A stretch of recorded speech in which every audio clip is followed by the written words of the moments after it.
Aló, aló. Muy bien. Bueno, queremos darles la bienvenida a cada uno de ustedes, distinguidos participantes. Estamos ultimando algunos detalles, sobre todo técnicos. Sin embargo, ya estamos prestos para poder iniciar con lo previsto para esta jornada, ¿no es cierto? Son las 6 de la tarde con 37 minutos. Y bueno, entonces iniciamos, por favor, con lo previsto para el día de hoy en nuestra primera jornada, enmarcado en este curso nacional de actualización de ambas leyes, ¿no es cierto? De la ley 348 como también de la ley 243. Muy bien, entonces queremos darles la bienvenida a cada uno de ustedes por estar presentes acá, por formar parte de este curso de capacitación, de actualización en ambas leyes, que la vamos a estar viendo durante estas jornadas, ¿no es cierto? Queremos agradecerles a ustedes y bueno, también a nuestro estimado doctor Gabriel, que nos está acompañando y que nos va a acompañar, ¿no es cierto?, estas tres jornadas también. Muy bien, entonces vamos a iniciar, por favor, con lo previsto para el día de hoy. Muy bien, para lo cual vamos a invitar a nuestro estimado abogado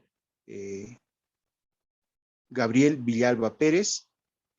Él es abogado titulado de la Universidad Mayor de San Andrés, tiene una mención en Derecho Internacional, especializado en Geopolítica por la Unidad de Posgrado de la Universidad Nacional Autónoma de México, la UNAM. Tiene un posgrado en Comunicación Estratégica y Gestión de la Comunicación por el LPI-COM de la Universidad Mayor de San Andrés, de la UNSA.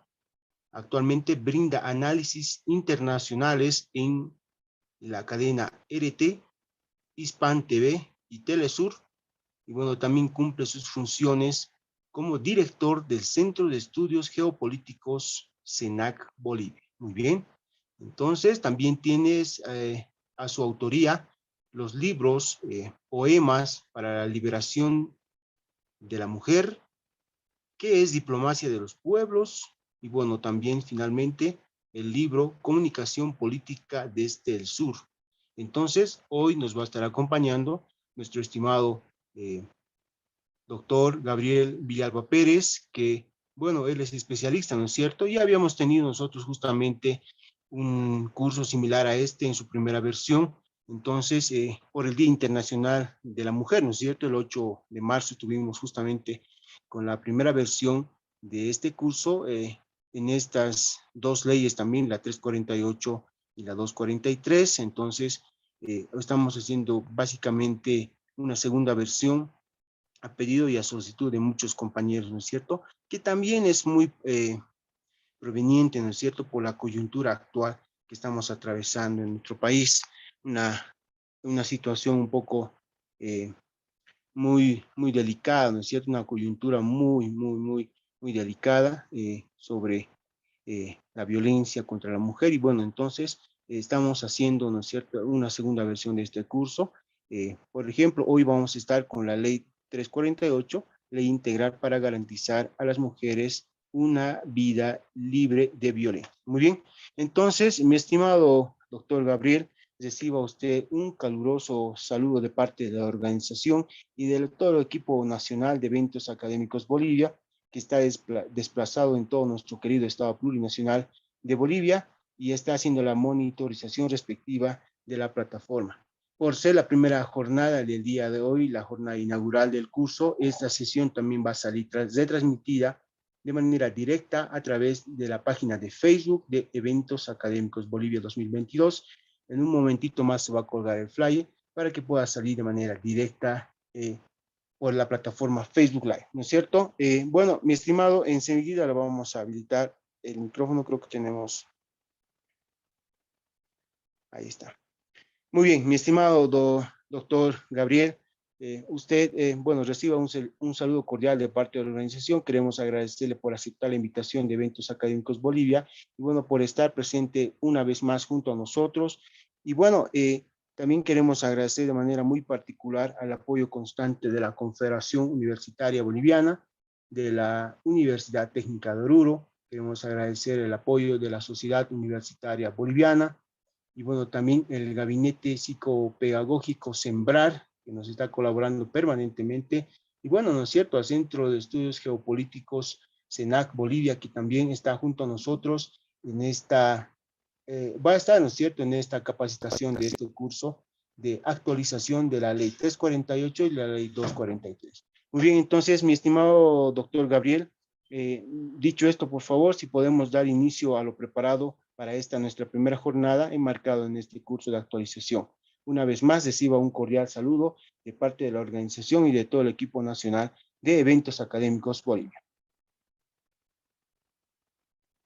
Bueno, muy buenas noches. Es un gusto, Luis, compartir nuevamente con eventos académicos. Felicito esta iniciativa académica de actualización de estas dos importantes leyes, parte de nuestro ordenamiento jurídico en el marco de la nueva, ya la tenemos 13 años, ¿no? La Constitución del 2009 que actualiza la última Constitución del 67, ¿no? Entonces vamos a ver cómo se enmarcan ambas leyes en este ordenamiento jurídico nuevo a partir de un principio de Estado de onda en el sentido de la deconstrucción de ciertos valores coloniales naturalizados por la sociedad y naturalizados también en el ordenamiento jurídico, que transgreden, por supuesto, las libertades individuales fundamentalmente de la mujer, ¿no? Entonces, vamos a abordar todo aquello. Algunos que hacían las preguntas en el chat, estaba revisando algunas inquietudes. ¿Cómo se va a desarrollar este curso? En 3 jornadas. En la primera jornada vamos a ver la ley 348 en esta jornada. Mañana vamos a terminar la ley 348 y el día sábado en la mañana vamos a desarrollar la ley 243, que tiene que ver y tiene un fundamento mucho más específico, no así general. Por eso hemos desarrollado de esta forma este curso, ¿no? El fundamento general es la violencia hacia la mujer, 348, y la 243 tiene un fundamento, un objeto mucho más específico. Son las mujeres en ejercicio de la función pública, cargos electos, valga decir, diputadas, senadoras, concejalas, asambleístas departamentales. Que sufren acoso político, y vamos a ver aquello. Seguramente hay muchos interesados, asesores de diputadas, de senadoras, de asambleístas departamentales, de concejalas, que van a partir de este curso también aplicar a cabalidad lo que se refiere a la 243, ¿no? Entonces, de esta forma la hemos dividido de forma muy seria, ordenada y estratégica el desarrollo de este curso, para lo cual me anticipo a decirles a todos y cada uno de ustedes que vamos a tener un periodo de consultas, desarrollo y un periodo de participación suya, que va a ser sumamente importante. No es únicamente, creo yo, en esta filosofía pedagógica de inscribirse a un curso por el cartón, ¿no? Ya voy a ser especialista, voy a conocer, voy a tener un certificado avalado por muchas instituciones, firmado por muchas personas, de lo que es la 348, la 243, y me vale si aprendo o no aprendo, lo importante es que estoy pagando y voy a tener eso, ¿no? No se trata de aquello, se trata de que cada uno de ustedes participe, analice. Vamos a tener este periodo de participación, de análisis, y tal como se ha realizado en la primera versión, también de a manera de ejemplo, resolver algunos casos concretos, ¿no? Seguramente ustedes, muchos de ustedes son estudiantes de la carrera de Derecho, muchos otros, la gran mayoría, según me informaron, también profesionales licenciados en Derecho, y vamos a no me gusta, por si acaso, la categoría doctor, ¿no? Doctor, creo que desde 1825, la primera constitución política del Estado, los denominados doctorcitos de Charcas, que eran los jurisconsultos de aquella época, se acuñó en el lenguaje habitual de la academia y el lenguaje habitual de nuestra sociedad, aquella palabra doctor, ¿no? Que creo yo es aquella persona que ha realizado un doctorado, es un PhD. Yo no tengo esa categoría, he llegado al nivel de posgrado de maestría, así que discrepo y tenemos que empezar a deconstruir también en el lenguaje aquellas categorías que se han naturalizado en nuestra época de doctorear a la gente, ¿no? Soy simplemente licenciado en Derecho, magíster en otra rama de las ciencias sociales, pero bueno, no es el caso, ¿no? Simplemente les hacía esa referencia. Ahora bien, a ver, tengo acá ¿qué dice acá Fabio Abastoflor? Vas a tener un periodo de participación, querido Fabio. Se te va a escuchar, vas a tener toda la facultad para poder hablar y referir cualquier tipo de criterio, pero en el chat en este momento no, por favor, ¿no? Tienes toda la razón, Fabio. Vamos a ver este tema de forma específica el día sábado, ¿ya? Fabio Abastoflor. Por favor, vamos a enfocarnos en voy a compartir pantalla, si me habilitan, por favor, los administradores para poder compartir pantalla y de esta forma poder empezar con la exposición de la ley 348, por favor. Adelante, mi ¿Ya? estimado Gabriel, adelante. Me avisas, Luis. ¿Ya? Adelante, Sí, ya estamos. ya puedo. Sí, sí, sí. ¿Ya? Perfecto. Aquí está la 348. Si en algún momento la diapositiva se queda trancada, por favor, siéntanse la libertad de escribirme en el chat o en su defecto prender su micrófono y hacer notar esta situación, por favor. ¿Todos pueden ver la diapositiva? Sí, la estamos observando, Gabriel. Ya, perfecto. Voy a poner en modo de presentación. Bueno, estamos, como había dicho Luis, en la segunda versión de la ley, de este curso de actualización de la ley 348 y la 243, pero estas primeras dos jornadas vamos a empezar con la 348, ¿no? Cuando ustedes se inscribían a este curso, veían un banner, ¿no? Ese banner tiene una imagen sugerente que constituye también uno de los 16 tipos de violencia que especifica y determina esta ley 348. ¿Por qué? Porque teníamos a una mujer golpeada que estaba siendo besada por el que vendría a ser su supuesto o jugando con las suposiciones su agresor, ¿no? Esto constituye, según el artículo 7, también violencia hacia la mujer. Estamos hablando de violencia simbólica y o encubierta. Y la definición de la violencia simbólica y de los 16 tipos de violencia que les había dicho la van a encontrar en el artículo 7 de la ley 348. Vamos a verlo a posterior. Pasamos a... Se trancó, parece acá, una diapositiva. No, estamos viendo ya, estamos en la segunda diapositiva. La estructura de la ley. Es importante que cada uno de ustedes tenga en físico la ley 348 o en su defecto la tenga en PDF, la puedan tener en su computadora al momento que estamos empezando el desarrollo de este curso, o puedan tenerlo en su defecto en su dispositivo celular para ir siguiendo, también analizando y en lo posterior planteando inquietudes, interrogantes y cuestionamientos que se tengan en el desarrollo, en el periodo que vamos a dar de participación a cada uno de ustedes, ¿no? Con la seriedad del caso de este curso de actualización. Es importante, como siempre, entender la estructura de toda ley, ¿no? Y desglosarla de forma sistemática, esquemática para pues tener un mejor y mayor entendimiento y posicionamiento del espacio en la ley que estamos empezando a tratar. Esta ley en su título primero tiene disposiciones generales que van del artículo 1 al artículo 7. Tiene un título segundo que son políticas públicas e institucionalidad que va del artículo 8 al artículo 16. Pueden ir doblando ahí en su código. Si es que lo es prevención, atención y protección del artículo 17 al artículo 41. Tenemos un título cuarto que es la persecución y sanción penal, que es del artículo 42 al artículo 75. Un título 5 que es la legislación penal, del artículo 76 al artículo 100, tiene 8 disposiciones transitorias y por supuesto sus disposiciones abrogatorias y derogatorias que cada uno de ustedes, como ya les dije, les insto a que puedan tener la tarea de descargarse la ley o en su defecto imprimirla o en su defecto comprarse la ley en físico, que es 10 bolivianos, no es más, ¿no? Estamos en la tercera diapositiva. ¿Me sigues, Luis? ¿Está todo correcto? ¿Con las diapositivas están cambiando? Sí, todo correcto. Gracias. Ya, perfecto. Entonces, empezamos a conocer en la 348, después de la estructura, ¿cuál es el objeto de la ley? ¿Qué objeto tiene esta ley?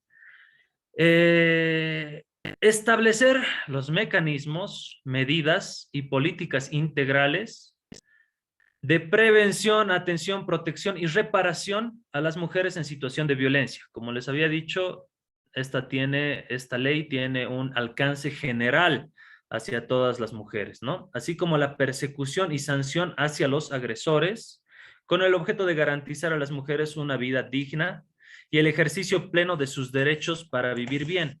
Acá vamos a hacer una primera distinción con lo que hablaba el colega o estudiante, no sé, bueno, el participante de este curso, uno de los participantes, y hacía referencia a la 243, ¿no?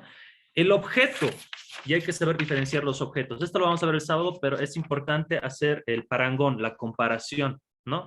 El objeto de la ley 243, por ejemplo, es establecer los mecanismos de prevención, atención y sanción, hasta ahí casi lo mismo, contra actos individuales o colectivos de acoso y o violencia política hacia las mujeres, para garantizar el ejercicio pleno de sus derechos políticos.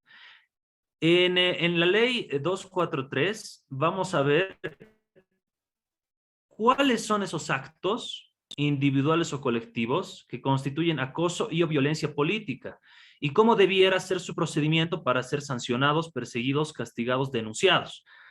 Entonces hay una primera diferencia, ¿no? Esta es en ejercicio pleno de... esta ley, la 348, es para garantizar, es como les decía, más general, para garantizar a las mujeres una vida digna y el ejercicio pleno de sus derechos.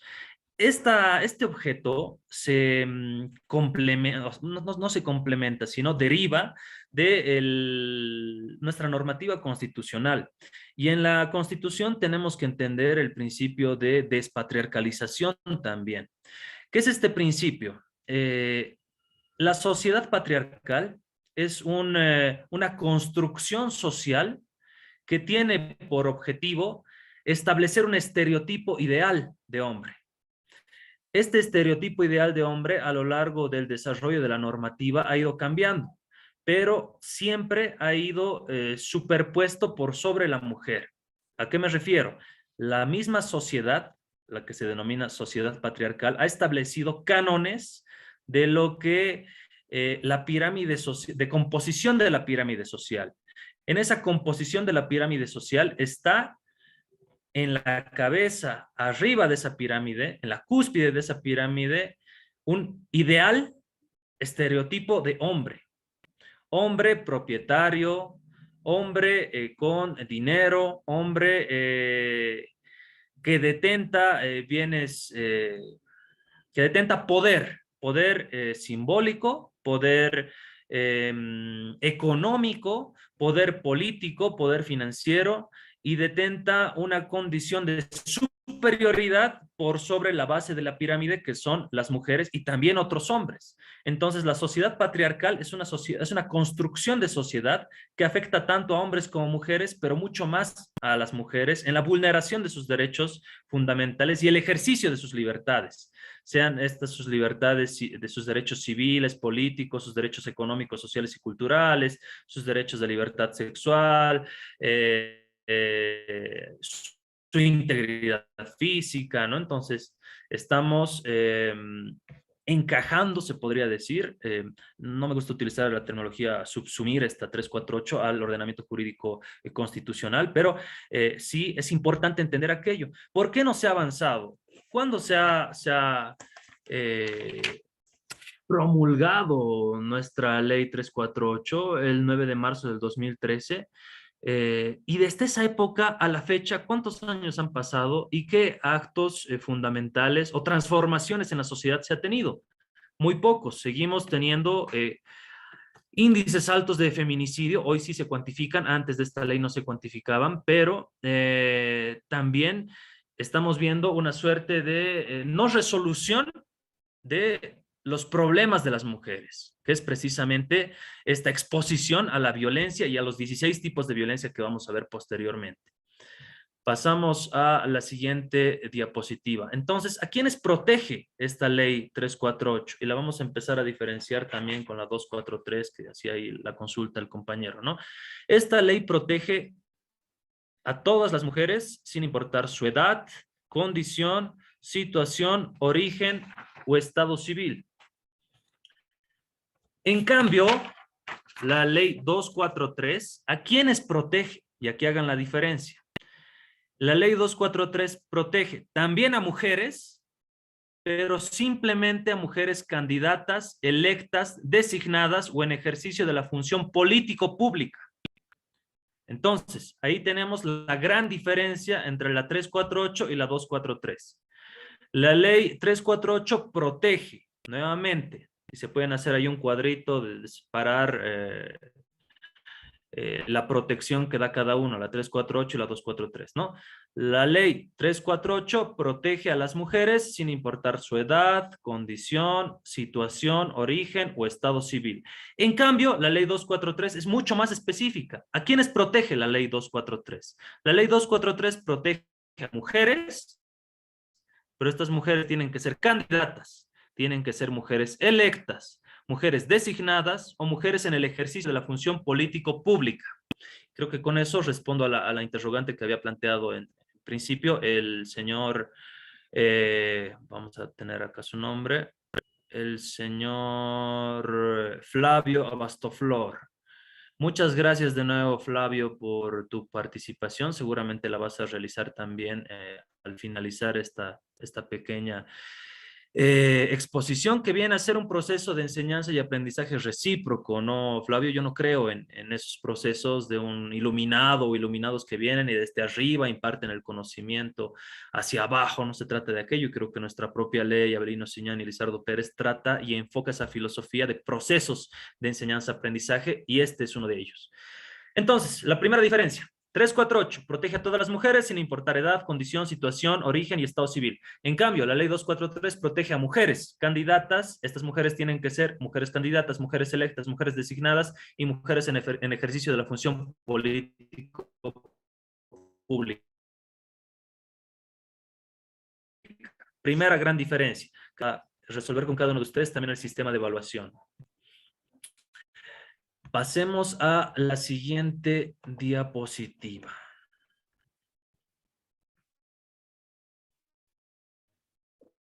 Los 16 tipos de violencia que les había dicho. ¿Todos pueden verlo?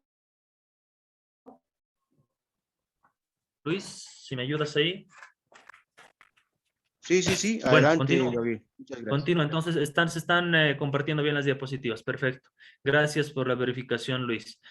16 tipos de violencia. Probablemente muchos conocen simplemente la violencia física, la violencia sexual, la violencia psicológica, pero esta ley establece 16 tipos de violencia. Estos 16 tipos de violencia van a encontrar sus definiciones en el artículo 7 de la ley 348. Ahí se encuentran cada una de las definiciones de lo que constituye los tipos de violencia. Entonces, tenemos la violencia física, la violencia feminicida, la violencia psicológica, la violencia mediática, la violencia simbólica y o encubierta. Y por eso la organización les provocaba a cada uno de ustedes en el afiche de inscripción de este curso con aquella imagen de la mujer golpeada y el sujeto hombre que aparentemente podría ser su pareja dándole un beso, ¿no? Esta constituiría en una clase de violencia y en este caso sería la violencia simbólica y o encubierta. Vamos a leer la definición de este tipo de violencia en específico. Son los mensajes, valores, símbolos, íconos, signos e imposiciones sociales, económicas, políticas, culturales y de creencias religiosas que transmiten, reproducen y consolidan relaciones de dominación, exclusión, desigualdad y discriminación, naturalizando la subordinación de las mujeres. Entonces, podemos ver que esa imagen se subsumía, utilizando ya terminología, digamos, esta que les había referido, en este tipo de violencia hacia la mujer, ¿no? Una violencia simbólica o encubierta, porque estamos naturalizando el hecho de que una mujer golpeada pueda estar ahí conviviendo tranquilamente y recibiendo un beso de su agresor. Pasemos a la violencia contra la dignidad, por ejemplo, ¿no? Van a encontrar la definición también en el artículo 7, violencia sexual, violencia contra los derechos reproductivos. Esto de los derechos reproductivos, por ejemplo, queridos colegas, muchos de ustedes también profesionales abogados, muchos otros estudiantes seguramente, o activistas o de diferentes ramas, por ejemplo, en los seguros de salud se pedía autorización a el esposo o marido de la mujer a que pueda hacerle, por ejemplo, una intervención quirúrgica en muchos centros de salud. O una intervención, por ejemplo, para inherente a sus derechos de libertad sexual y reproductiva. Decían, usted quiere ligarse las trompas, necesitamos que firme autorización su esposo. Y de esto eran víctimas fundamentalmente todas las mujeres, ¿no? De todo extracto social.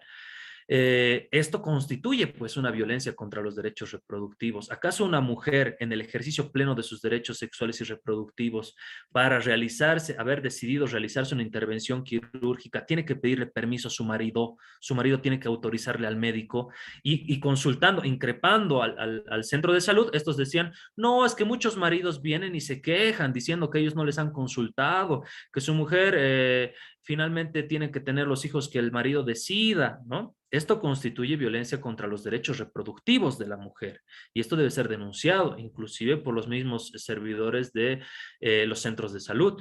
Y esto es un ejemplo así concreto que les pongo. Incluso existe un formulario en diferentes centros de salud que indican autorización del marido, ¿no? Para el ejercicio de un derecho sexual o reproductivo de cualquier mujer. Entonces ya saben que constituye violencia contra los derechos sexuales y reproductivos. A la par de violencia en los servicios de salud.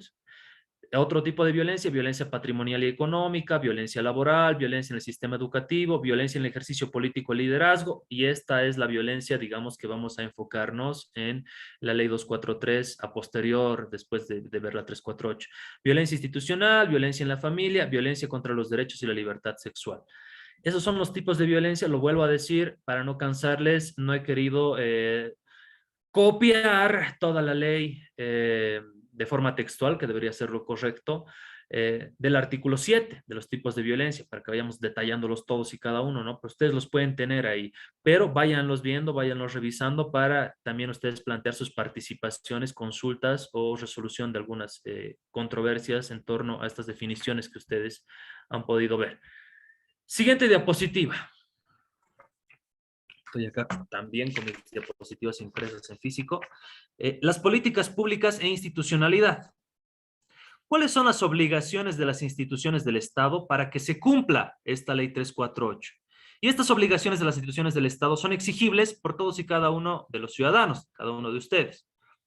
Adoptar, implementar y supervisar protocolos de atención especializada para el restablecimiento de los derechos de las mujeres en situación de violencia. Crear, fortalecer y sostener servicios de atención y protección para las mujeres en situación de violencia. Y la ley especifica que estos deben ser los servicios municipales. Es decir, ¿por qué tampoco funciona esta ley? Porque al parecer muchos le tiran la pelotita de la aplicación al nivel central. Y como ustedes saben, tenemos niveles de gobierno. Nivel central, nivel departamental, en algunos casos nivel regional y nivel municipal. Los niveles municipales y departamentales son los encargados de realizar por ejemplo, las casas de acogidas, que vamos a verlo más adelante, ¿no? O los servicios de atención, protección. Ya lo vamos a ver mucho más adelante, pero es una complementación entre los niveles central, nivel departamental y nivel municipal, ¿no? No se trata de echarle la culpa de todo al nivel central de gobierno y vamos a ver las responsabilidades específicas que tiene cada nivel de gobierno también a posterior. Entonces, También, ¿cuáles son las obligaciones de las instituciones del Estado para que se cumpla la ley 348? También crear y sostener servicios de reeducación integral especializada para los agresores, así como otras medidas para garantizar a las mujeres una vida libre de violencia, destinadas a modificar su comportamiento. También adoptar medidas concretas de acción y responsabilidades claras y específicas que requiere la preservación de la vida, la seguridad y la integridad de las mujeres. Articular los instrumentos, políticas, servicios y acciones interinstitucionales, lo que les decía, vinculadas para la prevención, atención, sanción y erradicación de la violencia contra las mujeres. Vamos a pasar a la siguiente diapositiva, y esto en el marco de políticas públicas e institucionalidad, ¿no? ¿Qué se ha hecho? ¿Qué política e institucionalidad se ha tratado de incorporar a partir de esta ley? El CIPASE, por ejemplo, ¿no? Es un sistema integral plurinacional de prevención, atención, sanción y erradicación de la violencia en razón de género. Cuando ustedes optan por algún, como servidores públicos, se pide unidad de recursos humanos, tienen la obligación de pedir a todos y cada uno el certificado de CIPASE para ver persona, en este caso hombre, que postule a cierto cargo, no cuenta con antecedentes de violencia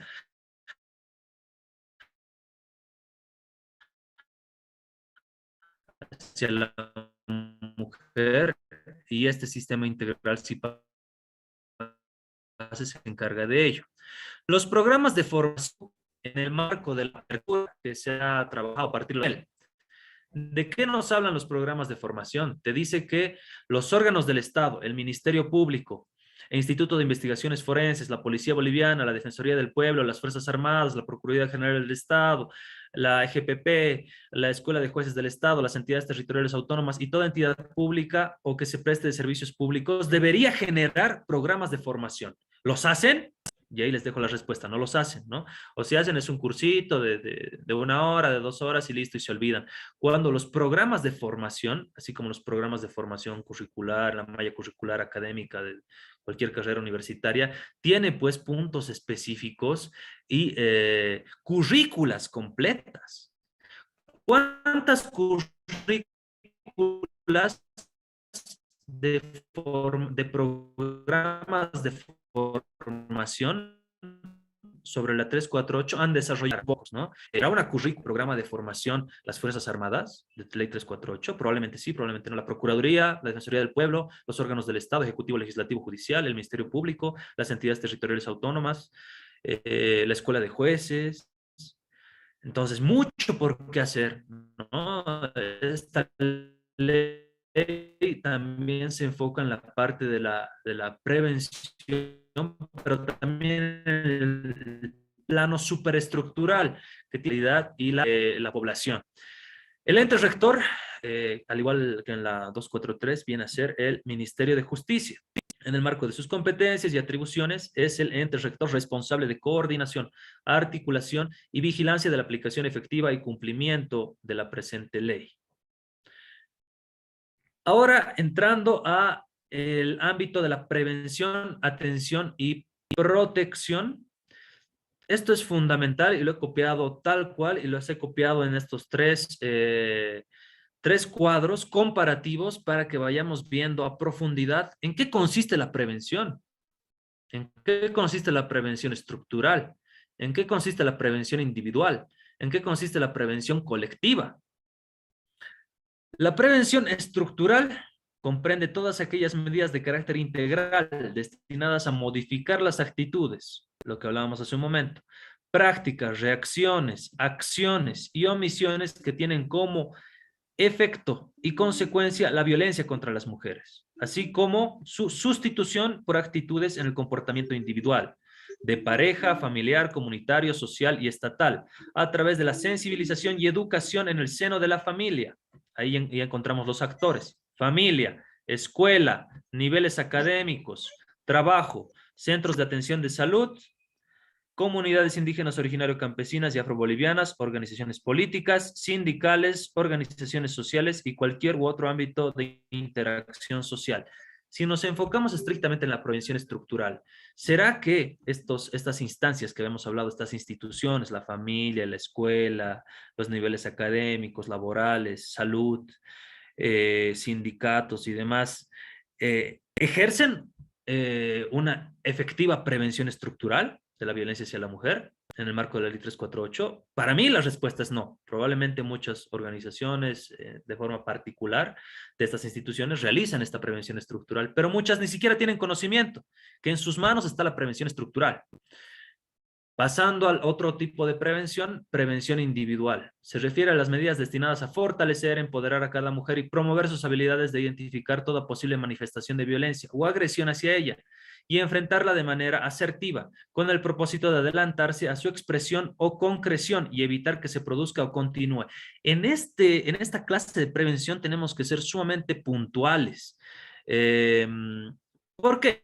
Porque todavía en la mentalidad de muchos jueces, de muchos fiscales, de muchos investigadores, de mentalidad arcaica, obsoleta, que no han sabido actualizarse a esta ley 348, dicen, pero ¿por qué pues estaba utilizando minifalda a las 10 de la noche? Por eso se ha hecho violar, ¿no? Esa es la mentalidad, lamentablemente, que tenemos todavía arcaica, machista, patriarcal, en los operadores de justicia, como también en los investigadores, eh,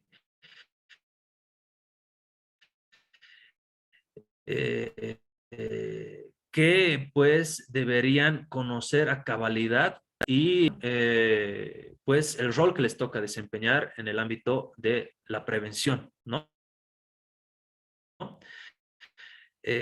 Todavía existe esa mentalidad, no me dejarán mentir, incluso muchos padres de familia, abuelos, abuelas, en el seno de la familia, en el seno de grupos de amigos, amigas, dicen, pero es que tú estabas vestida de forma provocativa, pues, ¿no? Esa es la solución.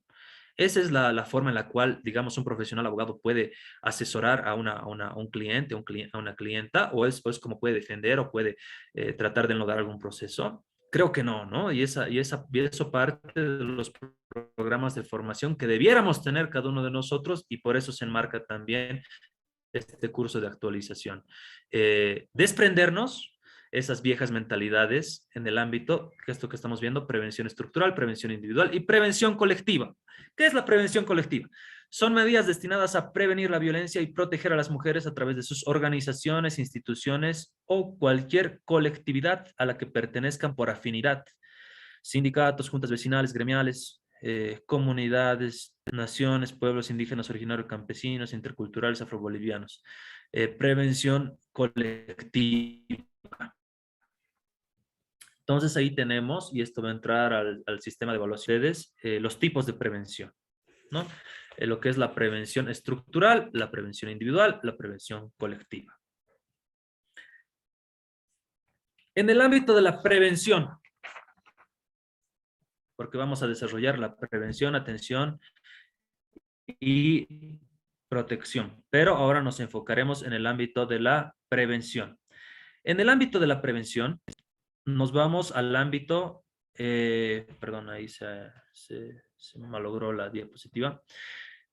Las medidas de prevención las podemos entender en el ámbito educativo, en el ámbito de la salud, en el ámbito laboral, en el ámbito de la comunicación. En el ámbito educativo, en el artículo 19 de la ley, en el ámbito de salud, en el artículo 20 de la ley, en el ámbito laboral, en el artículo 21, en el ámbito de la comunicación, en el artículo 22. En el ámbito educativo, de las tres más, a mi criterio, son las más importantes: garantizar el traspaso inmediato a las unidades educativas que correspondan de las hijas e hijos de mujeres en situación de violencia, si se produce un cambio de domicilio; formular y ejecutar una política de prevención del acoso sexual en el sistema educativo; elaborar reglamentos y un protocolo único para el tratamiento de denuncias de todas las formas de violencia escolar y acoso sexual; mecanismos de protección y atención especializados a niñas, niños, adolescentes y víctimas. Entonces, esta debiera ser trabajo, estas medidas de prevención, trabajo tanto del nivel ejecutivo a través de la cartera de Estado del Ministerio de Educación, pero también trabajo de las juntas de padres de familia, por ejemplo. También trabajo de los profesores, también trabajo de los directores, de los directores distritales. Debiera ser un trabajo conjunto en el ámbito de las medidas de prevención, y si muchos de ustedes son educadores, tengo la suerte de que mi madre y mi abuela son actualmente educadoras, también se debieran incluir en el ámbito educativo estas medidas de prevención, ¿no? Ahora, si tenemos en este curso también gente en el ámbito de la salud, remítanse al artículo 20, existen 14 medidas de prevención en el ámbito de la salud. Yo solamente he puesto 3 en esta diapositiva. Y que puede partir de ustedes, ¿no? Elaborar e implementar mecanismos para la detección y reporte de potenciales casos de violencia que puedan sufrir mujeres que recurran a los servicios de salud público, seguro social a corto plazo y servicios privados. Una de ellas es la que les decía, de anular, eliminar ese formulario, ¿no? De que diga, te quieres hacer ligar tus trompas, entonces tienes que tener autorización firmada expresa de tu esposo, tiene que firmar en este formulario, ¿no? Ese tipo de cosas debieran eliminarse, ¿no? Y parten de la identificación a partir de la denuncia y a partir de los mecanismos de prevención, las medidas de prevención que se debieran realizar en estos ámbitos. Estamos ahora en el ámbito de la salud. Referir o derivar a las mujeres en situación de violencia o riesgo inminente a los servicios especializados de atención médica, psicológica y de protección. Respetar las decisiones de las mujeres en situación de violencia, tomen en ejercicio de sus derechos sexuales y sus derechos reproductivos en el marco de la normativa vigente. En el ámbito laboral ya les dije el artículo 21, en el ámbito de la comunicación el artículo 22. Seguimos en las medidas de prevención. En el ámbito laboral existen 10 medidas de prevención en este ámbito, especificadas en el artículo 21 de la ley 348, para los cuales he querido rescatar las 3 que también a mi parecer me parecen importantes porque nos permiten plantear también ejemplos concretos. En el ámbito de la prevención seguimos. Adopción de una política de formación permanente, sensibilización, fortalecimiento y capacitación al personal de conciliación e inspección del trabajo para la adecuada atención de denuncias presentadas por mujeres, sobre todo si se encuentran en situación de violencia. Adopción de un sistema de flexibilidad y tolerancia en los centros de trabajo para mujeres que se encuentran en situación de violencia, garantizando sus derechos laborales a sola presentación de la resolución de alguna medida de protección en el marco del artículo 35 de la presente ley.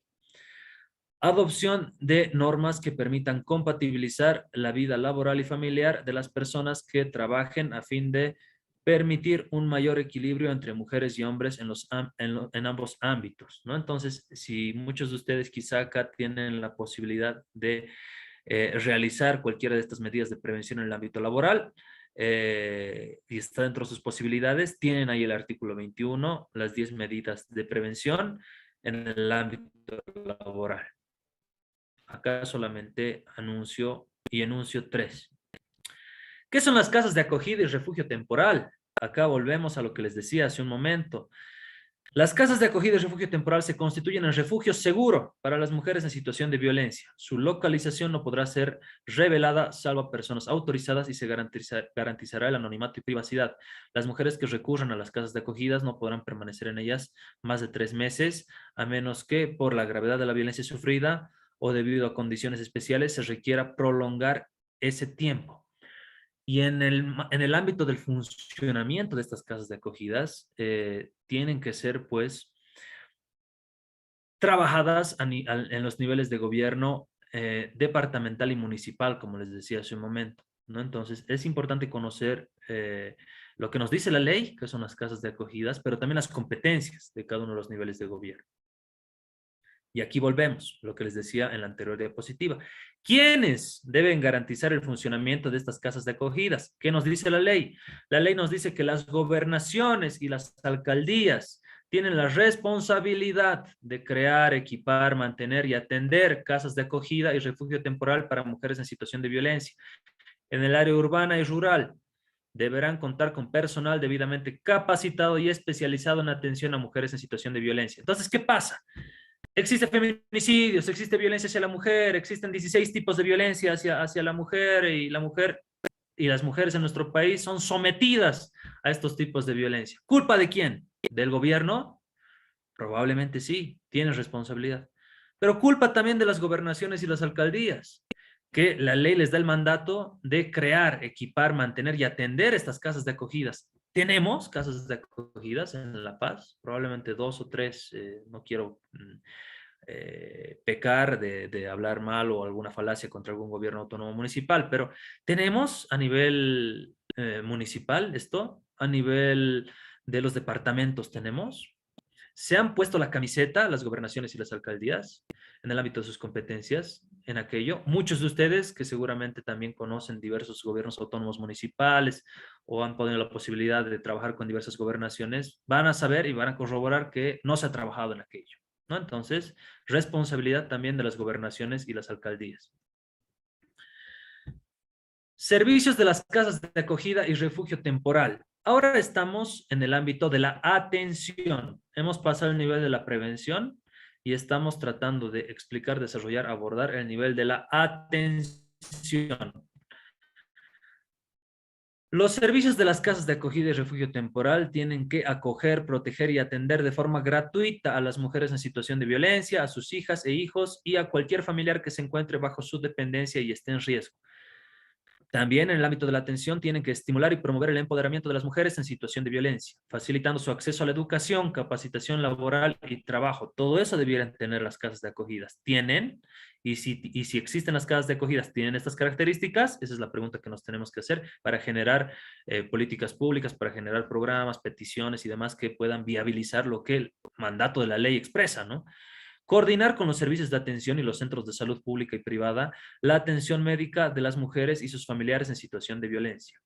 Aplicar la política nacional y la política local que hubiera adoptado la entidad territorial autónoma correspondiente en coordinación con el ente rector, quien hemos dicho que el ente rector, Ministerio de Justicia, ¿no ve? Y las organizaciones e instituciones de mujeres. Acá entra la participación de la sociedad civil, organizaciones e instituciones de mujeres, ¿no? Al margen de tener instituciones gubernamentales de defensa y promoción de los derechos de las mujeres, también existen organizaciones en el ámbito de la sociedad civil que prevén justamente y su objeto es el, la protección de la mujer y de la prevención de estos 16 tipos de violencia, ¿no? También estas casas de acogidas deberían proporcionar a las mujeres la atención interdisciplinaria necesaria para su recuperación física y psicológica, que les permita participar de manera gradual en la vida pública, social y privada.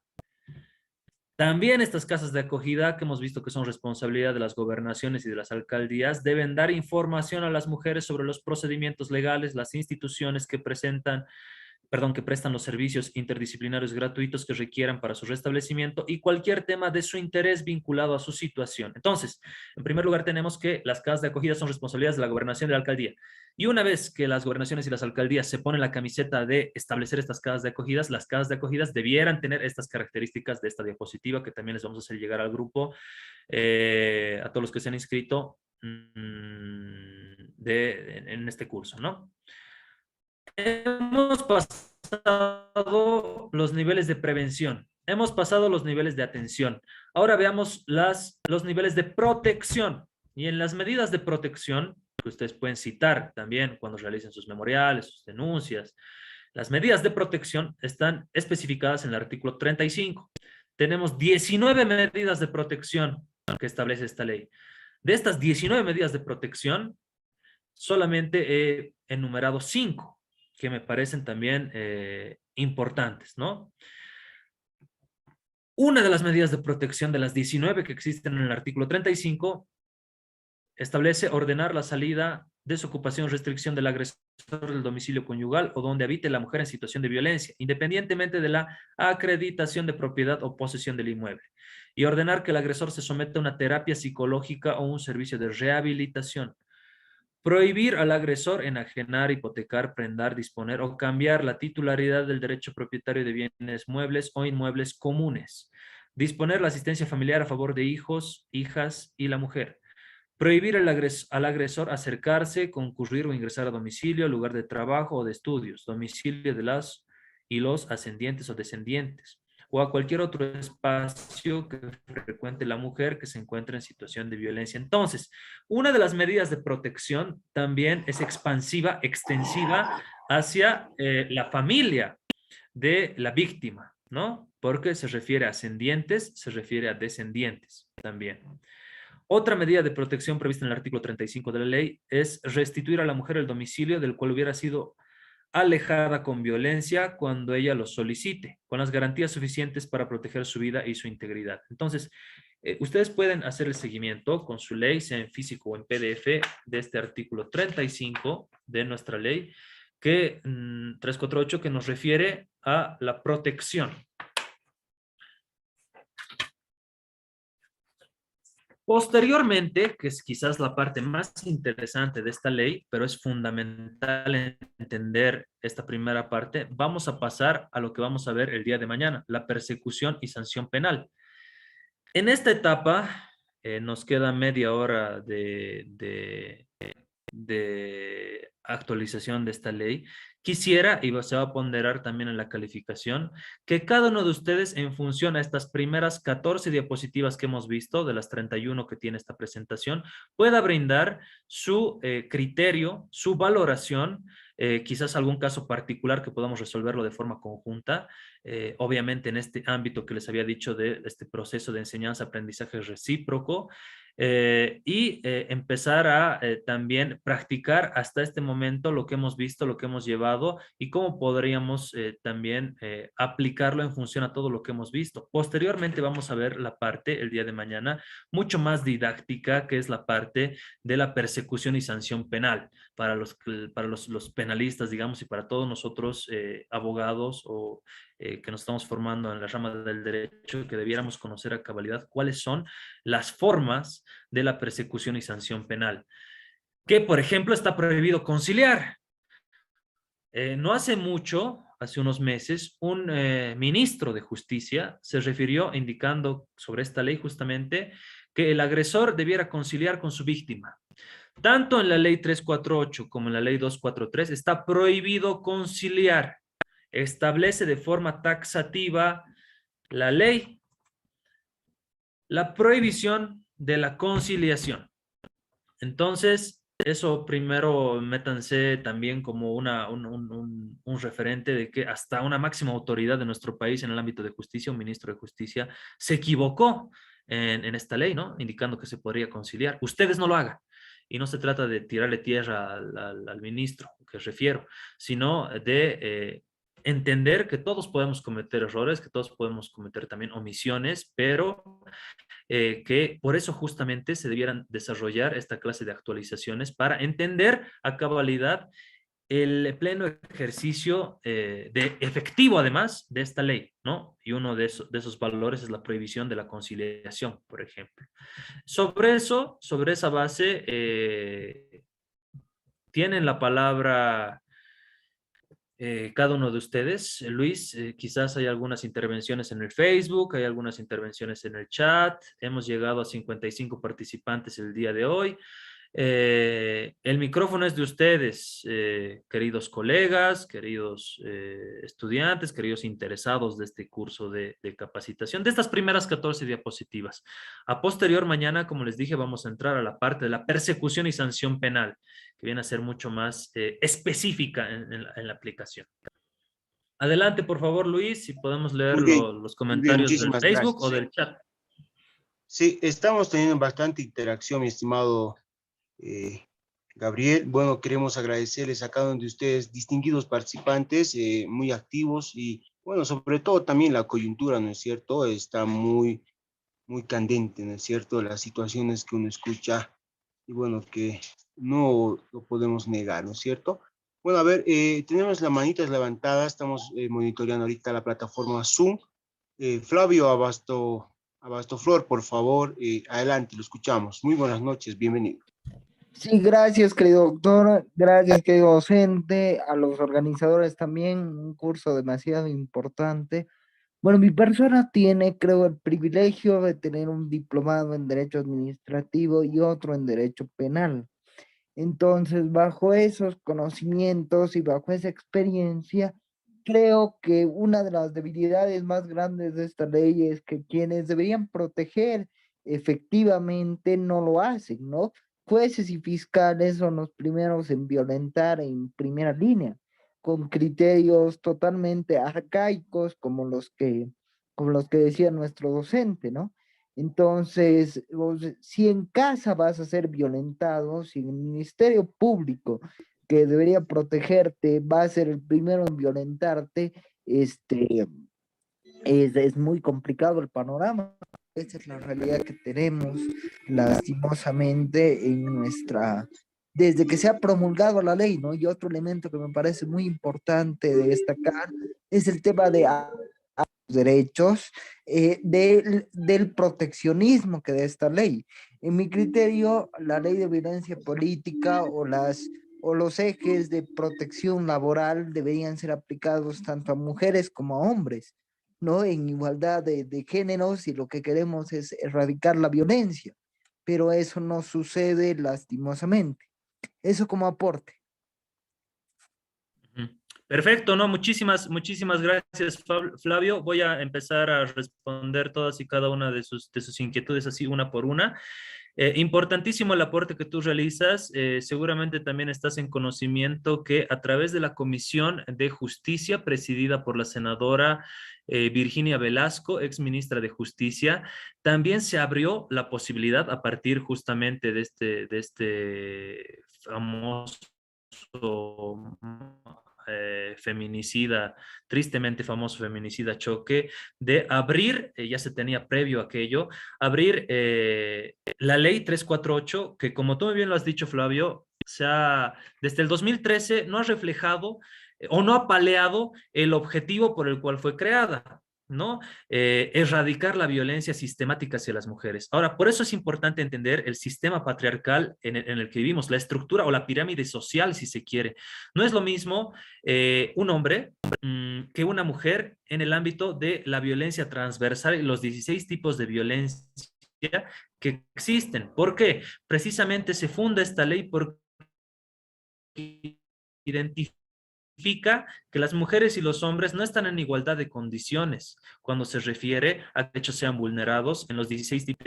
La propia pirámide social se ha estructurado de forma tal que el hombre en nuestra sociedad, y tenemos que ser claros y reflexivos también en eso, en una sociedad machista, patriarcal en la que vivimos, los hombres tienen un sentido de privilegio actual sobre las mujeres, ¿no? Y esto se refleja en el ámbito laboral, en el ámbito financiero, en el ámbito de las desigualdades de los salarios, digamos, cuando un hombre y una mujer ejercen el mismo trabajo.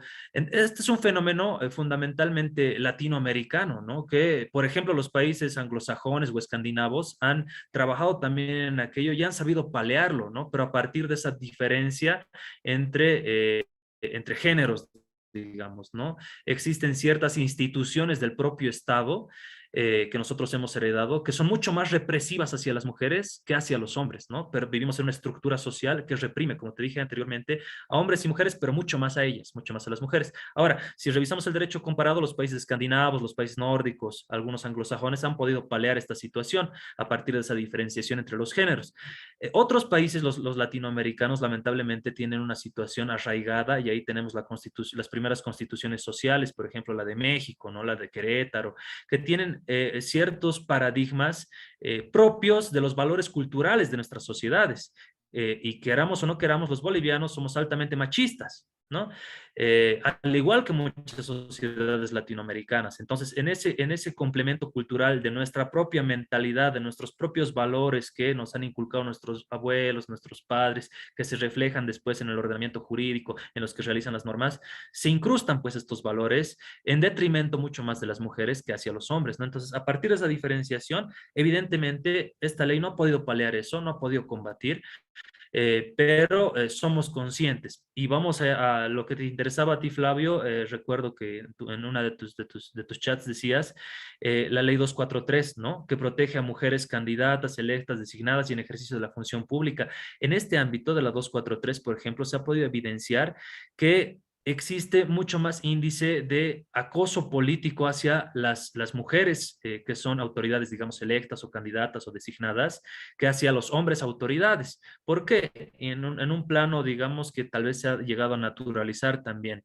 En una reunión de concejales, y esto lo he podido ver yo en carne propia, por eso lo cuento, ¿no? En una reunión de concejales, 3 concejales hombres, otros 3 concejales mujeres. Uno de los concejales hombres le dice a la concejal mujer: ah, hermana, como tú eres mujer, entonces anda a traer la comida, pues ya han preparado la comidita, ya han traído el tecito, vayan a comprar el refresco, ¿no? Como si esas fueran sus funciones inherentes a su cargo, que es una igualdad de condiciones. El concejal hombre es igual que una concejal mujer, y ese constituye también un tipo de acoso y violencia política hacia la mujer, que lo vamos a ver a detalle, y ahí me va a gustar mucho tu participación también, Flavio, con la experiencia y experticia que tú referías para la 243, ¿no? Ahora bien, vuelvo al punto, No, no bueno, obstante, álgido, es de que esta creo, ley, la 348, perdón, terminaré con esto, que la ley 348 está abierta a su modificación en esta comisión de la señora senadora Virginia Velasco. Entonces, justamente es importante imbuirnos de esta ley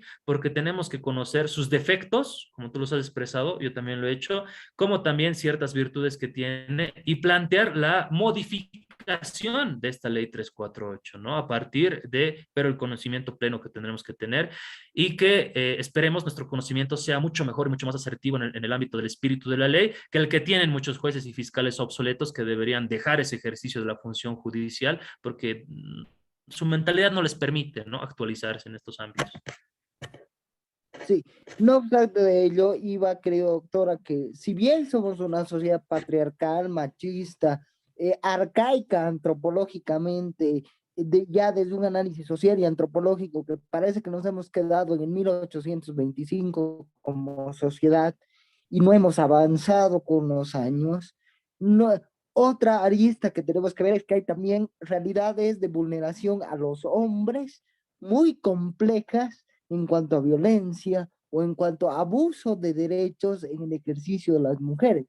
Y ese ya es un análisis mucho más complejo de segundo nivel, pero que en los últimos 3 años se ha visibilizado de manera mucho más, digamos, contundente o clara, ¿no? Mm. Sí, sí, sí, totalmente de acuerdo. Teníamos un debate académico con algunos compañeros también de maestría, otros compañeros de la docentes de la facultad, y decían: ¿por qué no existe el tipo penal homicidio? Planteaba un docente, ¿no? Y otro le respondía y le decía: pero hermano, por eso pues es el homicidio. Homi viene de hombre, ¿no ve? Homicidio se aplica específicamente a hombres y mujeres de forma indistinta, pero las legislaciones como la nuestra incorporan el tipo penal feminicidio porque es mucho más específico, porque el tipo penal feminicidio establece justamente un sujeto específico, que es la mujer, y no es cualquier mujer, no es que una mujer sale, va a comprar pan y un tipo le dispara y la mata, sino que entre la víctima la víctima y el victimario existe una relación, sea esta sentimental, fundamentalmente una relación de pareja, expareja, que por las propias condiciones de subordinación de esa propia relación se llega a cometer alguno de estos 16 tipos de violencia, o también el grado más amplio, digamos, de violencia, que es el tipo penal feminicidio, ¿no? Y por eso se incorpora el tipo feminicidio, porque si no, no tendríamos la estadística de cuántas mujeres son asesinadas por sus parejas o exparejas o concubinos, ¿no? Y lo haríamos pasar nomás como un homicidio más, ¿no? Entonces, justamente esta ley es para resolver ese problema de que están matando a las mujeres, digamos, ¿no? Y desde el 2013 no ha resuelto ese problema. Entonces, está abierta toda la posibilidad y legislativamente hablando, está abierta las propuestas que se deben realizar para pues, afinar la ley como tal, ¿no? Muchas gracias, Gabriel. Bueno, ¿Alguna, vamos a alguna otra? continuar, por favor. Algún, Vamos a continuar dando la palabra correspondiente. Abelardo Rivera, muy buenas noches, bienvenido. Adelante, lo escuchamos. No sé si me están escuchando. Adelante, mi estimado, lo escuchamos. Adelante. sí, Muchas gracias, pues escucha. agradecerle, pues felicitarlo por este programa que están lanzando a todos los escuchas, ¿no? Y profesionales. Yo soy abogado y evidentemente me adhiero a lo que dijo Abastoflor anteriormente y felicitarlo aquí al colega que muy bien lo está haciendo. me parece brillante que nos puedan actualizar. Pero fíjese usted en esta parte que quiero apoyar o manifestar, estimado colega, la conciliación evidentemente no procede, ¿no ve? Pero sin embargo, en la realidad, no hay tal. No procede. Hay casos muy relevantes de autoridades, legisladores y otras autoridades. Fíjense, autoridades que han conciliado. Es decir, el deber ser es lo que estamos ahorita aprendiendo, lo que estamos escuchando, nos estamos actualizando. Muy bien, el colega Gabriel lo está diciendo todo excelente. Y para eso estamos, para ir mejorando, para ir aplicando todo lo que dice la norma. Pero ojalá en la realidad se lo haga. Me interesa en esto como abogado, yo soy perito anticorrupción, y entonces la ley es para cumplirla, y estoy de acuerdo con lo que decía el colega expositor acá. Sin embargo, ¿qué es mi aporte? Y apoyando lo que dijo el colega Pastoflor antes, es que a esto nos aboquemos en estos cursos de actualización. Está muy bien el seguir la 348, y cuando entremos a la 243, yo soy asesor municipal también. Entonces, eso es lo que más me interesa, que mañana y pasado, en estas jornadas importantes de este cursito en la cual no hemos suscrito, no por el cartón, sino por estar actualizado, y que veamos el deber ser.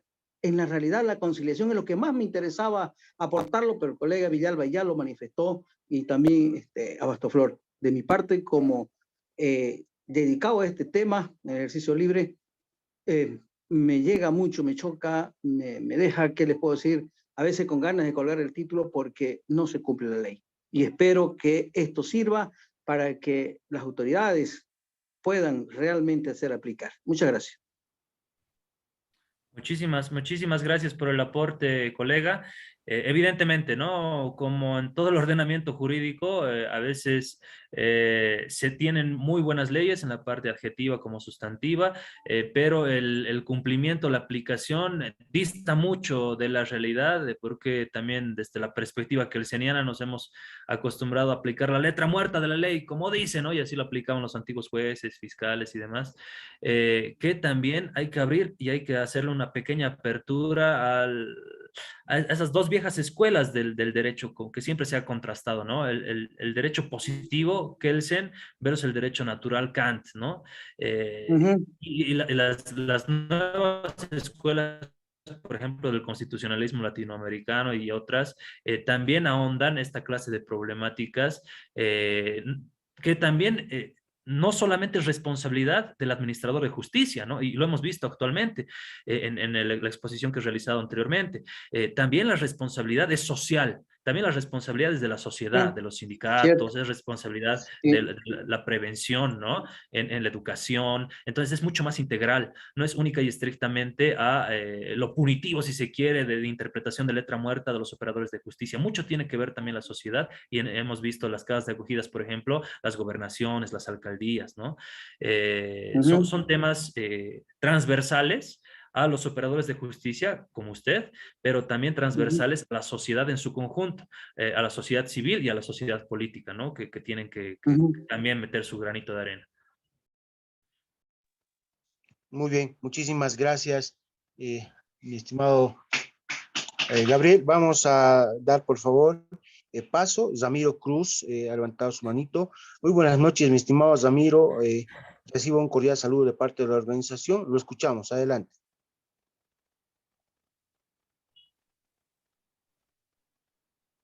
Muy buenas noches, señores participantes de este curso. Evidentemente, rescatamos lo que establece la normativa de la 348, pero sería bueno también sugerirle al expositor Luis que para las otras sesiones podamos partir, digamos, de la aplicación de algunas estrategias, de algunas habilidades que podamos nosotros actualizar en nuestra práctica cotidiana. Sería muy interesante, ¿no es cierto? De repente, para algunos que ya estamos bastante tiempo en la abogacía, puede ser que estos temas en la parte teórica ya lo conocemos más a fondo. Lo que realmente falta y carece en la práctica en derecho es las habilidades, las prácticas, ¿no es cierto? La aplicación misma de la ley. De repente, esa es la flaqueza de lo que actualmente vemos, porque recordarles cuáles son los derechos de la mujer y en qué sistema de patriarcal vivimos, pues también hacemos mucha situación contraria hacia el varón. De todas maneras, esa es mi sugerencia. De repente voy a escuchar en las futuras jornadas, tal vez estoy mencionando algo que ya va a venir mañana o hasta el sábado. Gracias. Muchísimas gracias por tu participación, querido colega. Sí, justamente lo que les decía, la parte mucho más de aplicación va a venir justamente mañana. Por ejemplo, colega, le hago una consulta para muchos profesionales, también abogados. Una mujer que sufre violencia, cualquiera de estos 16 tipos de violencia, ¿tiene que ir estrictamente al IDIF para que su certificado médico forense tenga un valor legal? La respuesta es no. No, ¿Cuál? estoy de acuerdo. No, Exactamente, ¿no? Entonces, cualquier médico le puede otorgar. exactamente. Esa Sí, señor. clase de cosas, esa clase de tips, digamos que probablemente muchos que sí estamos en el ejercicio de la profesión de forma activa, inmiscuidos en este tema, los conocemos, los vamos a ver a detalle el día de mañana en la parte de persecución y sanción penal. Uno a uno, no solamente la letra muerta de la ley, sino cómo se lo puede aplicar, cómo se le puede verdaderamente realizar en el ejercicio ya de las situaciones concretas, ¿no? Es la segunda parte de este curso. Por ejemplo, cuando las sanciones que se realizan a los agresores, ¿cuál es la multa, por ejemplo? 50% del salario. Eso está también en la ley, pero muchos no saben tampoco cómo aplicarlo, ¿no? Algunos juzgan, muchos operadores de justicia también, y muchos ahí abogados, equivocan por ejemplo, las medidas de protección cuando se trata de reincidentes, por ejemplo, ¿no? Cuando el autor es reincidente, no se aplican determinadas medidas de protección, directamente se sanciona, ¿no? Entonces hay muchos reincidentes que 2, 3 veces, 4 veces y los operadores de justicia, también los investigadores siguen nomás aplicándolo como si fuera la primera vez, no considerando la reincidencia, ¿no? Entonces vamos a ver con código penal en mano el día de mañana las situaciones concretas y ahí voy a valorar muchísimo las participaciones que tengan ustedes también, colegas, con la experiencia en el ámbito de la profesión libre, ¿no? Excelente. Muchísimas gracias, mi estimado licenciado Gabriel. Bueno, demos paso, por favor. Estamos bien con los tiempos. Justo Lucero, por favor, reciba también usted un cordial saludo de parte de la organización, de todo el equipo nacional de eventos académicos Bolivia, por formar parte de este encuentro, ¿no es cierto? Adelante entonces, lo escuchamos. Muy buenas noches. Buenas noches. Primero agradecerle por la magistral ponencia sobre la ley 348. Y quiero hacerle en sí 2 preguntas. La primera pregunta es sobre la medida de protección que habló. En el inciso 3, habla sobre la asistencia familiar de los hijos, hijas y la mujer. Pero de acuerdo al Código de las Familias, la asistencia familiar se da o es una relación entre el obligado y el beneficiario. Pero se da en base al 20% del salario mínimo, pero no así hacia la mujer. Para mí la pregunta es, ¿cuánto es la asistencia familiar para la mujer de acuerdo a esta ley, de acuerdo a este numeral? El otro, de acuerdo a esta ley, esta ley habla sobre en sí de las mujeres, pero ¿qué pasa si el papel fuera del otro lado, volteando la cara del otro lado? Hubo un caso recién, era de conocimiento público, cuando un en una familia el hombre era flagelado por la mujer pidiendo de rodillas disculpa. Yo me hago la pregunta, o la pregunta que lo hago a su persona, ¿cuáles serían las medidas de protección que se le puede dar al hombre en este caso?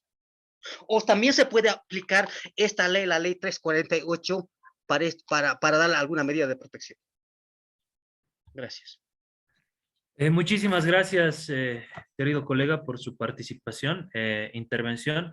En el ámbito de la superposición de leyes que podemos tener en el ordenamiento jurídico, existe un principio de especialidad, ¿no? La aplicación preferente de las leyes que son específicas por sobre las leyes que son generales. En este ámbito, justamente por eso muchos abogados, colegas, recurren a la 348 porque es un principio mucho más específico, como lo hemos visto, del objeto mismo, a quien protege la ley, ¿no?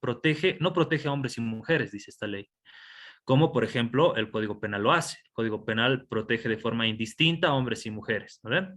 Esta ley no, esta ley protege de forma específica, el principio de especialidad, a mujeres. Dice mujeres sin importar edad, condición, situación, origen o estado civil.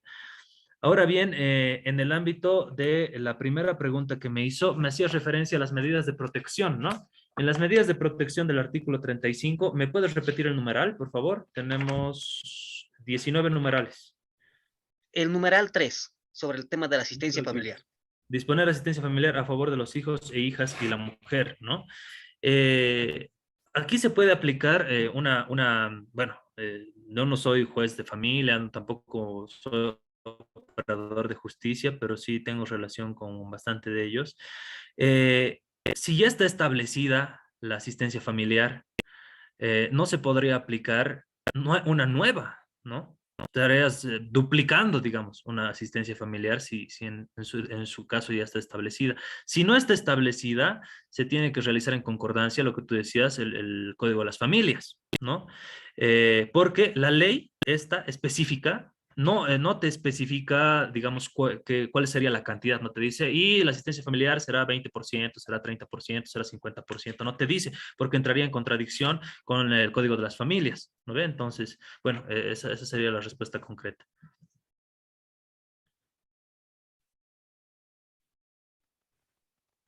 Muy bien, muchísimas gracias, licenciado Gabriel. Bueno, vamos a finalizar, por favor. Tenemos una manita levantada más. John Corrales, perdón. Bienvenido, buenas noches, lo escuchamos. Adelante.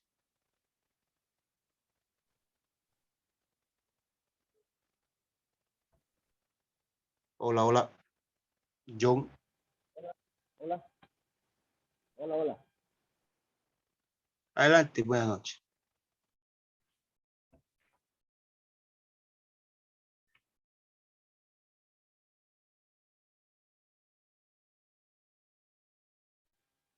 Hola.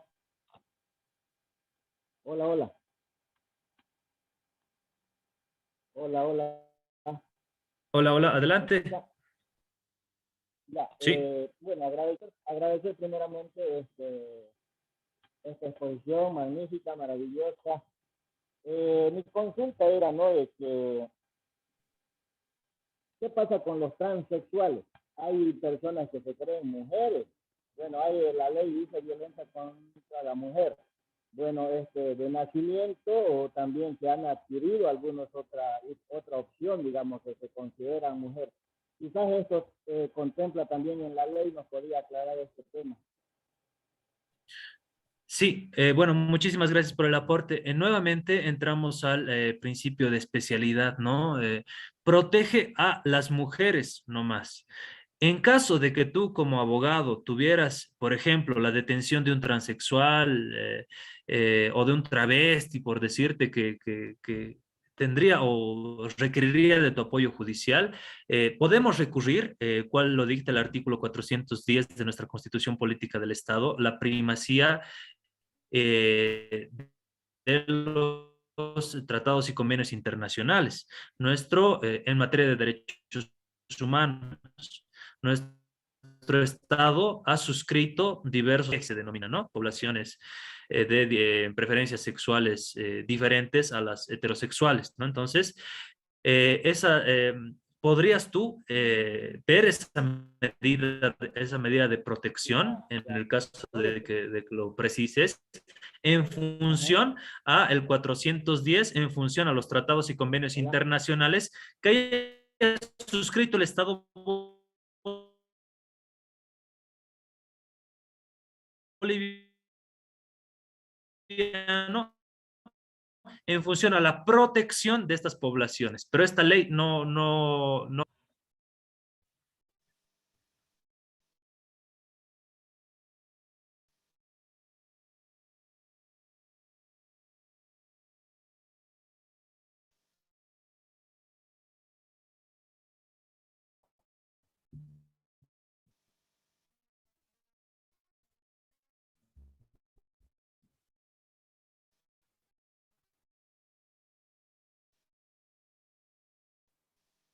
Hola, hola, Luis.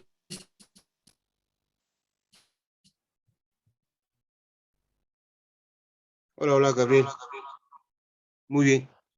Bueno, queremos agradecerles a cada uno de nuestros distinguidos participantes. Estamos teniendo ahorita en estos momentos una dificultad, sobre todo del Internet.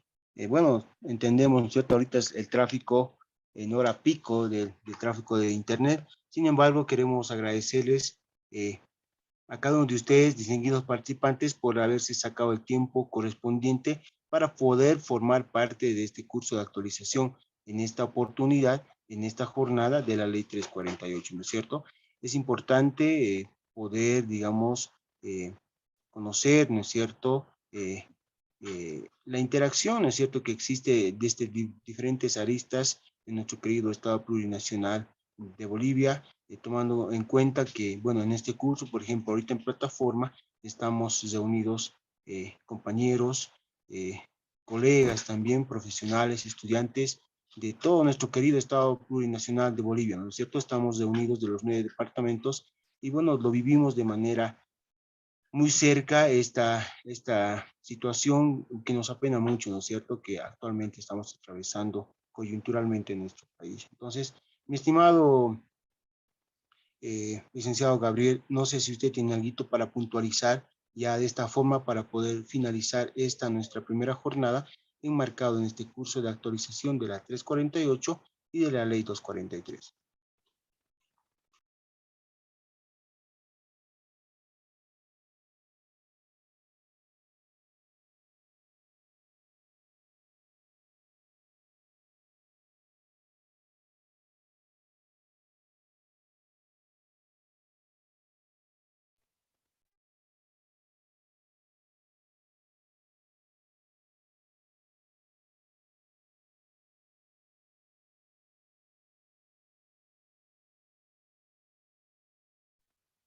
Bueno, creo que hemos tenido la dificultad, sobre todo del Internet, ¿no es cierto? Creo que se salió nuestro estimado Gabriel. No sé si me escuchas. Estamos teniendo la Hola, dificultad de hola. escucharte de la conexión de Internet justamente por lo que decía, ¿no es cierto? Hace un momento, es hora pico de tráfico de Internet en nuestro país y bueno, lamentablemente no tenemos el mejor Internet que se diga, ¿no es cierto? Entonces, te escuchamos, Gabriel. Adelante. Sí, Luis, quería permitirme responder la última cuestionante que realizaba el compañero. Tenemos que regirnos, esta ley, por el principio de especialidad que te decía, protege única y exclusivamente a las mujeres, no así a las poblaciones denominadas LGBT, ¿no? Ahora bien, si a ti te toca defender a un integrante, una persona transexual, por ejemplo, una de estas, perteneciente a una de estas poblaciones LGBTB, tenemos que remitirnos al artículo 410 de nuestra Constitución Política del Estado, la primacía de los tratados y convenios internacionales ratificados por Bolivia con relación a la protección de estas poblaciones vulnerables, ¿no? Entonces, podrías utilizar ese, digamos, artilugio jurídico, remitirte a la 410, especificar y estudiar, digamos, los tratados y convenios que haya suscrito el Estado boliviano en la protección hacia estas comunidades transexuales o grupos LGBTB para generar su defensa. Pero esta ley en específico no protege a transexuales, sino especifica en su objeto a mujeres. Muy bien, muchísimas gracias, licenciado Gabriel, tal vez para temas de complementariedad, podemos ceder tal vez una consultita más, Gabriel. Nos escribe en el chat Alfredo Choque Vázquez. Mi estimado, no sé si podría de repente activar su micrófono y poder realizar su consulta permitente, por favor. Muchas gracias y bienvenido.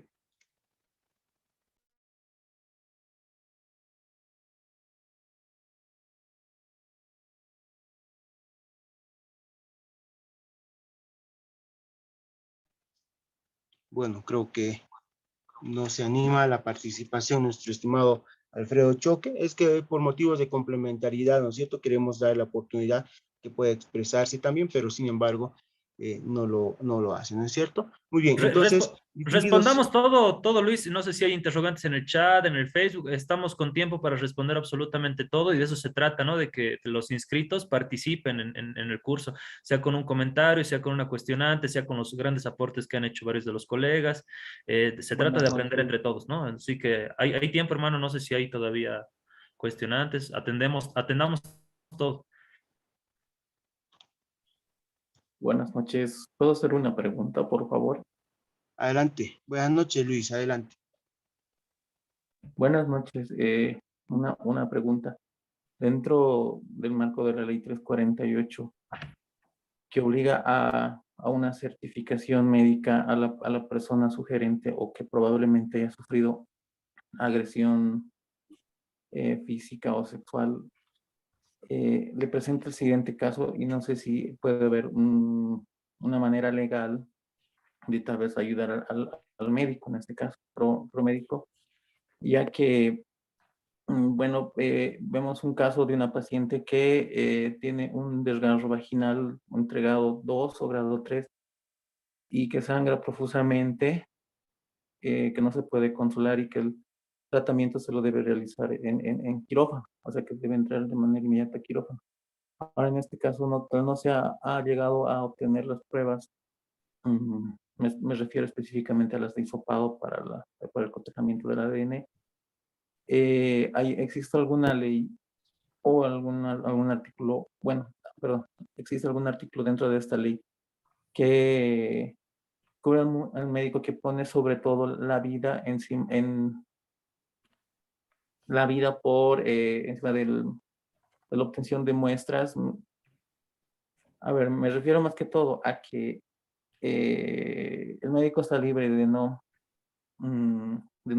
incurrir en un error al no tomar las muestras, porque si tenemos una paciente que está con un sangrado profusamente, probable víctima de agresión sexual, eh, lo que uno piensa como médico es salvar la vida del paciente, pero al salvar la vida del paciente, con la antisepsia que se realiza, precisamente para que la herida posteriormente no se llegue a infectar, para la sutura, el mismo procedimiento de quirófano hace que estas pruebas se lleguen a perder, ¿no? Mm. No sé si, bueno, tenía esa duda y esa pregunta, por favor. Sí, es una situación bastante específica la que tú indicas, querido Luis, y voy a tratar de responderla de la forma más adecuada posible. Eh, ¿Qué podría o qué haría yo en este caso, no? Si una mujer con esta evidencia clara de violencia sexual llega a un centro médico, inmediatamente el centro médico tendría la obligación, o en este caso la mujer o el médico que le va a atender, de denunciar el hecho inmediatamente a la policía para que se constituya inmediatamente, porque la denuncia, el artículo 42 nos especifica que se realice a la policía, ¿no? Tendría que estar presente el policía para dar cuenta de qué, de dos cosas. La primera, que cualquier profesional de salud deberá extender un certificado médico. Es decir, antes de la atención, el profesional médico, digamos, para saldar estas responsabilidades que tú muy bien dices, debiera emitir un certificado médico detallando lo que ha visto con ese paciente que llegó a su consultorio con flagrante flagrante evidencia de violación, ¿no? Lo que tú decías, desgarro vaginal. Entonces, debiera emitir el certificado e inmediatamente realizar, como bajo ese principio además el juramento hipocrático que realizan los médicos, de realizar la curación correspondiente al requerimiento de la afectada, en este caso la víctima, ¿no? Pero previo certificado médico y además con el respaldo de tener a la autoridad policial anoticiada de esto, ¿no? Realizando la denuncia pertinente. La víctima o sea, la ley no obliga que la única que tiene que denunciar esta situación es la víctima como tal, sino que tienen la obligación de denunciar también los actos de violencia. La víctima sí, pero también puede hacerlo el encargado del centro de salud, también el médico, también quien administra el centro, ¿no? Hacia la policía. Entonces tienes esas alternativas. El policía puede realizar la denuncia, el encargado del centro de salud, el médico o la víctima como tal, ¿no? No especifica que única y exclusivamente la víctima, pero sí la ley nos especifica que el profesional de salud tiene la obligación de emitir el certificado, que constituirá el certificado médico un indicio respecto a los delitos establecidos. Muchas gracias, mi estimado Licen Gabriel. Tenemos una consulta vía, estamos revisando ahorita justamente el chat de la plataforma Zoom. Justamente Alfredo Choque Vázquez nos escribía hace un instante, ¿no es cierto? Bueno, la consulta es la siguiente, por favor. Dice, doctor, dice, una consulta, si me permite, dice, yo fui testigo de una agresión física violenta a una persona de la tercera edad. Inmediatamente denuncié el hecho ante el SLIM, pero la respuesta de la responsable fue que la señora agredida debería ser la que denuncie la agresión, dice. Doctor, dice, la señora no podía ni pararse. Y así debe funcionar una institución que debe velar por garantizar la no violencia hacia la mujer. Nos consulta. Gracias por permitirme formular esta pregunta. Nos escribe Alfredo Vázquez. Perdón, buenas noches, doctor disertante. Hermosa la exposición. Lo ratifico plenamente, la agresión física hacia una persona de la tercera edad. Yo fui testigo presencial, pero lamentablemente yo me apersono a SLIM municipal y la funcionaria me dice, ella es la que debe denunciar la agresión física. Y créame, yo me sentí de más. Obviamente, dentro de la ley 348, quienes deben denunciar son las agredidas, pero alguien que ha visto, ha sido testigo presencial de la agresión física violenta hacia una mujer, puede denunciar. Obviamente, puedo denunciar, pero el SLIM no hace absolutamente nada. Entonces, ¿qué corresponde ante este hecho, distinguido doctor? El funcionario de SLIM estaría vulnerando el artículo 42 de la ley 348 justamente, y tú tendrías que ahí en tu celular, en PDF, decirle, a ver, señor, ¿usted no conoce lo que le corresponde y lo que le compete hacer por ley? Acá el artículo 2, el artículo 42 de la ley, la denuncia, especifica claramente en su parágrafo primero, todo hecho de violencia contra las mujeres podrá ser denunciado por la víctima o, dice, cualquier otra persona que conozca de un delito ante las siguientes instancias, Policía Boliviana, Ministerio Público, pero también no solamente son los SLIMs, los Servicios Legales Integrales Municipales, ¿no ve? También se puede ante las Defensorías de la Niñez y Adolescencia, cuando la persona agredida sea menor de 18 años, Servicios Integrados de Justicia Plurinacional, Servicio Plurinacional de Defensa de la Víctima, Autoridades Indígenas Originarias cuando corresponda, dice. Entonces, ¿qué estamos viendo acá, querido Alfredo?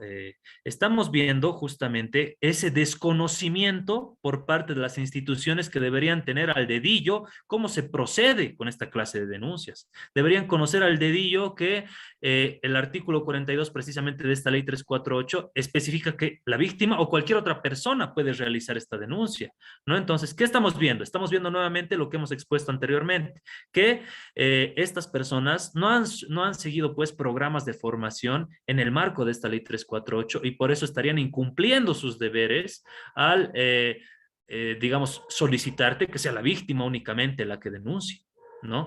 Porque nos habla claramente la ley. Entonces ahí tú puedes, pues, primero mostrarle la ley tal cual es y el sujeto tendría que, pues, estar en su debida debidamente capacitado para saber aquello. Lamentablemente no ocurre y es nuestra realidad, y por eso nos compete a cada uno de nosotros también aprender y saber de esta clase de normativa, para que incluso, lo vuelvo a decir, los operadores de justicia y estas instancias que debieran conocer cómo se realiza el procedimiento de la denuncia, no saben, no conocen, no desconocen, no se hacen a los locos, ¿no? Entonces, hay fallas en esta ley, por supuesto, no es perfecta, no está escrita en piedra y que todo funciona a la perfección y que todas las instituciones que dice la ley están debidamente capacitadas, debidamente informadas. Lamentablemente no es así, ¿no? Pero es obligación nuestra estar informados para precisamente increpar a estas personas, ¿no? Estarían generando incumplimiento de deberes.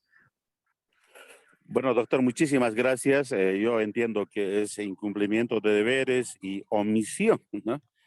Perdón la expresión. Y muchísimas gracias por sacarme de las dudas. Ahora entiendo perfectamente bien. Gracias y muy agradecido. Excelente curso.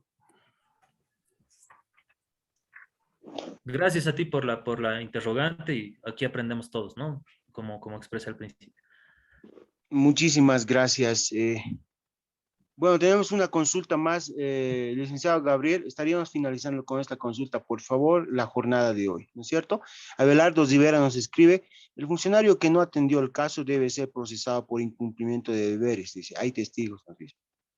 Exactamente, esa fue la respuesta que le dijimos al colega Alfredo.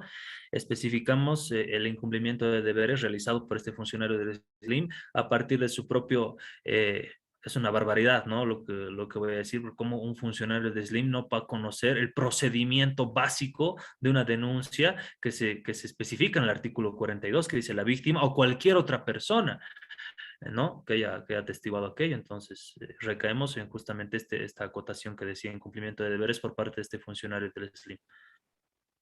Perfecto. Muchísimas gracias, mi estimado licenciado Gabriel Villalba Pérez, director ejecutivo del Centro de Estudios Geopolíticos CENAC Bolivia.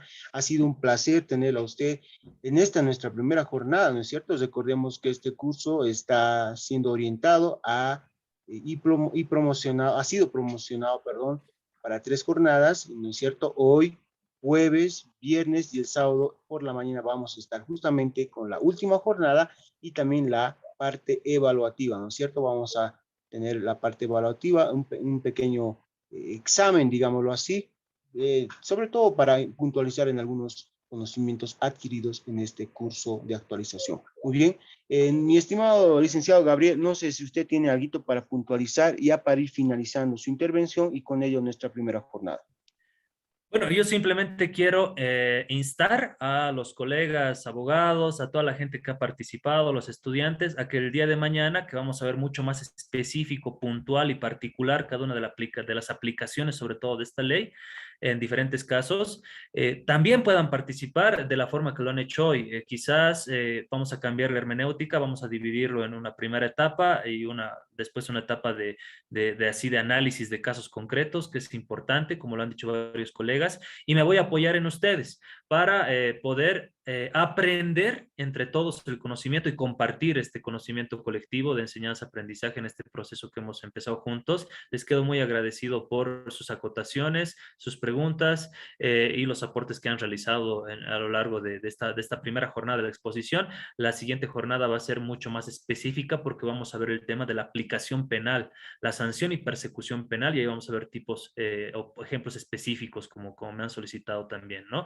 Y la jornada del sábado ya la parte de la 243, que tiene una particularidad, como ya les había dicho, y es mucho más también exquisita, pero también con muchas otras aristas que se pueden corregir y que corresponde a la ciudadanía también plantear modificaciones, y para eso tenemos que conocer. Para criticar algo hay que primero conocerlo, deconstruirlo y generar algo nuevo y mejor, ¿no? Entonces, en esa filosofía vamos a continuar el día de mañana. El agradecido soy yo por esta participación que he tenido en la primera versión. A ver, no se tuvo esta interacción, que es lo que a mí me llena, y pues estamos para ello, queridos colegas.